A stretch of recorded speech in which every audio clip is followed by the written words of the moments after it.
जैसे मुझे इसे इंग्लिश में ट्रांसलेट करना है, हमेशा याद रखना कि मैं तुम्हारा दोस्त हूँ। Always remember that I am your friend. ये तो हुई एक सिंपल सी इंग्लिश, लेकिन एडवांस तरीके से आप इसी सेंटेंस को ट्रांसलेट कर सकते हैं। Always bear in mind that I am your friend. एक और सेंटेंस है, मैं बिल्कुल भी तुमसे गुस्सा नहीं था। I was not angry with you at all. या फिर अगर इसे ऐसे बोलें, I was anything but angry with you. मतलब दोनों सेंटेंसेस को बोलने का सेंस सेम है, लेकिन एक में हम एक बेसिक सेंटेंस स्ट्रक्चर का यूज़ कर रहे हैं और दूसरे में हम एडवांस सेंटेंस स्ट्रक्चर का यूज़ कर रहे हैं। इससे हमारी इंग्लिश और भी ज़्यादा अट्रैक्टिव और इंटरेस्टिंग भी लग रही है। तो यस गाइज, आज के इस वीडियो में हम इसी तरह के कुछ एडवांस फ्रेजेस और इडियम्स के बारे में बात करने वाले हैं, जिनका यूज़ करके आप भी अपने सिंपल से सेंटेंस को एडवांस तरीके से बोल सकते हो। तो चलिए इस वीडियो को स्टार्ट करते हैं। You should not rely on Rashi, she is a fair weather friend. यहाँ पर एक फ्रेज है अ फेयर वेदर फ्रेंड। इसको हम किसी दोस्त के लिए यूज़ कर सकते हैं। मतलब एक ऐसा दोस्त जो अच्छे समय में तो साथ होता है, लेकिन मुसीबत के समय में साथ नहीं होता। तो यहाँ पर सिंपल इस लाइन का मतलब होगा, तुम्हें राशि पर निर्भर नहीं रहना चाहिए या फिर तुम्हें राशि पर भरोसा नहीं करना चाहिए। वो एक ऐसी दोस्त है जो अच्छे समय में तो साथ होती है, लेकिन मुसीबत के समय में साथ नहीं होती। Next one is Kanhaiya Lal murder case is a burning question. यहाँ पर एक फ्रेज है a burning question. It means a trending subject to talk. मतलब एक ऐसा टॉपिक जिस पर बहुत ज़्यादा बातें चल रही हों, मतलब एक ऐसा ट्रेंडिंग टॉपिक। तो यहाँ पर सिंपल इसका मतलब होगा, आजकल कन्हैया लाल की हत्या के मामले में ज़्यादा बातें की जा रही हैं, मतलब ये एक ट्रेंडिंग टॉपिक है। Next one is I am raising money for buying a new house. मतलब यहाँ पर एक ईडियम है रेज मनी। इसका सिंपली मतलब होता है किसी स्पेशल पर्पस के लिए, मतलब किसी विशेष उद्देश्य के लिए रुपयों को इकट्ठा करना या फिर उनको जमा करना। तो यहाँ पर इसका मतलब होगा कि मैं एक नया घर खरीदना चाहता हूँ, तो ये मेरे लिए एक विशेष उद्देश्य है। तो नए घर को खरीदने के लिए मैं रुपयों को इकट्ठा कर रहा हूँ या फिर रुपयों को जमा कर रहा हूँ। Next one is always bear in mind that I want you not to happen this again. यहाँ पर बेयर इन माइंड एक ईडियम होती है। इसका सिंपली मतलब होता है किसी चीज़ को याद रखना।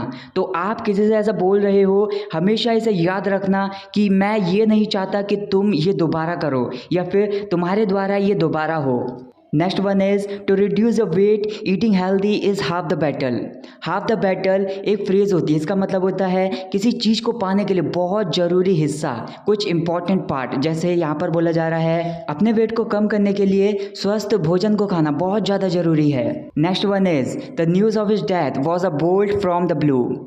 यहाँ पर अ बोल्ट फ्रॉम द ब्लू एक फ्रेज होती है। इसका मतलब होता है पूरी तरह से आश्चर्यचकित। कोई पर्सन हो जाता है तो ऐसा बोल सकते हैं, जैसे यहाँ पर बोला जा रहा है उसकी मौत की खबर ने मुझे पूरी तरह से आश्चर्यचकित कर दिया, या फिर उसकी मौत की खबर की वजह से मैं पूरी तरह से आश्चर्यचकित हो गया।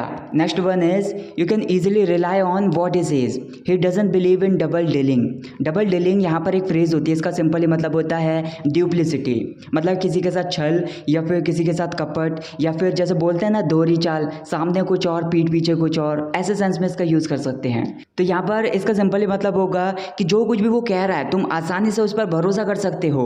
वह दोहरी चाल में भरोसा नहीं करता, मतलब सामने कुछ और पीठ पीछे कुछ और, इसका वो विश्वास नहीं करता। Next one is she is at the last stage of cancer, she is a gone case. A gone case यहाँ पर एक फ्रेज है।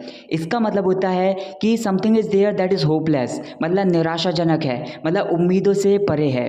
तो यहाँ पर इसका मतलब होगा कि वह कैंसर के लास्ट स्टेज में है, तो उसकी ज़िंदगी निराशाजनक है, मतलब कुछ कह नहीं सकते, उम्मीदों से परे है। Next one is Rohan and Rashi have been going study relationship for past few years.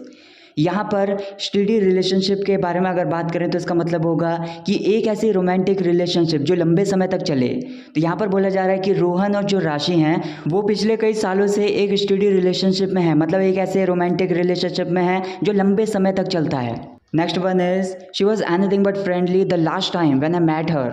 यहाँ पर एनीथिंग बट एक फ्रेज होती है। इसका मतलब होता है बिल्कुल भी नहीं। तो यहाँ पर सिंपल इसका मतलब होगा कि जब मैं उससे लास्ट बार मिला, जब मैं उससे आखिरी बार मिला, तो वो बिल्कुल भी फ्रेंडली नहीं थी, मतलब दोस्ताना व्यवहार में नहीं थी। Next one is since Sara lost her job she has been on a very tight budget. यहाँ पर एक फ्रेज है टाइट बजट। इसका सिंपली मतलब होता है रुपयों की तंगी में या फिर कम बजट में खर्चा। तो यहाँ पर बोला जा रहा है जब से सारा ने अपनी जॉब को छोड़ा तो वो एक टाइट बजट में आ गई, मतलब ऐसी रुपयों की तंगी में आ गई कि उसे सोच समझकर खर्चा करना पड़ रहा है। Next one is you have an edge because your parents are rich. To have an edge यहाँ पर एक ईडियम है, इसका मतलब होता है कि किसी चीज़ को फ़ायदा होना। तो यहाँ पर सिंपली बोला जा रहा है कि तुम्हारे जो माता पिता हैं वो अमीर हैं, तो तुम्हें इस चीज़ का फ़ायदा है। Next one is I want to listen those 3 magic words by word of mouth. By word of mouth यहाँ पर एक फ्रेज़ है, इसका सिंपली मतलब होता है मौखिक रूप से, मतलब मुंह से। तो यहाँ पर बोला जा रहा है कि मैं मुंह से वो 3 मैजिक वर्ड सुनना चाहता हूँ। अगला सेंटेंस है हमारा what are the warning signs of heart attack. यहाँ पर वार्निंग साइन का अगर मतलब जाने तो इसका मतलब होता है कि कुछ गलत होने का संकेत। तो यहाँ पर बोला जा रहा है जो हार्ट अटैक होने का संकेत है या फिर जो दिल का दौरा पड़ने के संकेत हैं वो क्या हैं। Next line is number of people were up in arms over Agnipath scheme. यहाँ पर एक ईडियम है be up in arms over something. इसका मतलब होता है कि किसी चीज़ को लेकर बहुत ज़्यादा गुस्से में होना या फिर उसका विरोध करने के लिए हमेशा तैयार रहना। तो यहाँ पर सिंपली बोला जा रहा है जब अग्निपथ स्कीम लॉन्च हुई थी तो उस टाइम पर बहुत सारे लोग बहुत ज़्यादा गुस्से में थे। Next one is when you are in trouble only family will be there for you after all blood is thicker than water. यहाँ पर एक फ्रेज है blood is thicker than water. इसका सिंपली मतलब होता है कि हमारी जो फैमिली रिलेशनशिप है, मतलब परिवार वाले जो संबंध हैं वो सबसे ज़्यादा मजबूत होना और किसी भी संबंध से। तो यहाँ पर सिंपली मतलब होगा कि जब आप परेशानी में होंगे या फिर किसी मुसीबत में होंगे तो आपके जो परिवार वाले हैं वो हमेशा सबसे पहले आपके लिए खड़े होंगे, किसी भी दूसरे रिलेशनशिप से, किसी भी दूसरे संबंध से। Next one is I have seen number of people living from hand to mouth without knowing where the next meal is going to come from. यहाँ पर फ्रॉम हैंड टू माउथ यहाँ पर एक फ्रेज है, इसका सिंपली मतलब होता है केवल अपने गुजारे लायक रुपये होना, कोई एक्स्ट्रा खर्चे के लिए रुपये ना होना। तो यहाँ पर बोला जा रहा है कि मैंने ऐसे बहुत सारे लोग देखे हैं जिनके पास केवल अपने गुजारे लायक रुपये होते हैं और उनको ये भी नहीं पता होता कि जो आगे वो खाना खाने वाले हैं वो कहाँ से आने वाला है। Next one is my friends celebrated my birthday eight 12 on the dot.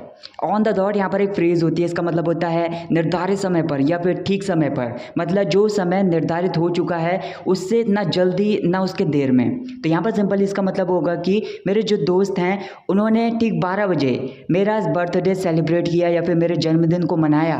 अगला सेंटेंस है हमारा please don't beat about the bush and tell me what you want. यहाँ पर एक ईडियम है बीट अबाउट द बुश। इसका सिंपली मतलब होता है कि मतलब फालतू की इधर उधर की बातें करना, जो मेन पॉइंट है उस पर बात ना करना, इधर उधर की बातें करना। तो यहाँ पर इसका मतलब होगा कि फालतू की इधर उधर की बातें मत करो और मुझे बताओ कि तुम चाहते क्या हो। नेक्स्ट हम बात करने वाले हैं you got drenched in the rain you were bound to fall sick. यहाँ पर बी बाउंड टू एक इडियम होती है, इसका मतलब होता है कुछ होना तय है या फिर कुछ होना ही है। तो यहाँ पर बोला जा रहा है कि तुम बारिश में भीग गए तो तुम्हारा बीमार होना तो तय था या फिर तुम्हें बीमार होना ही था। So that's it guys for this video. Guys अगर आपने ये वीडियो यहाँ तक देख ली है तो आउट ऑफ 10 आप इस वीडियो को कितनी रेटिंग देना चाहोगे तो मुझे कॉमेंट करके जरूर बताएं। और अगर आपको वीडियो पसंद आई तो वीडियो को लाइक और शेयर जरूर करें और इसी तरह की वीडियोज़ को देखने के लिए चैनल को सब्सक्राइब जरूर करें।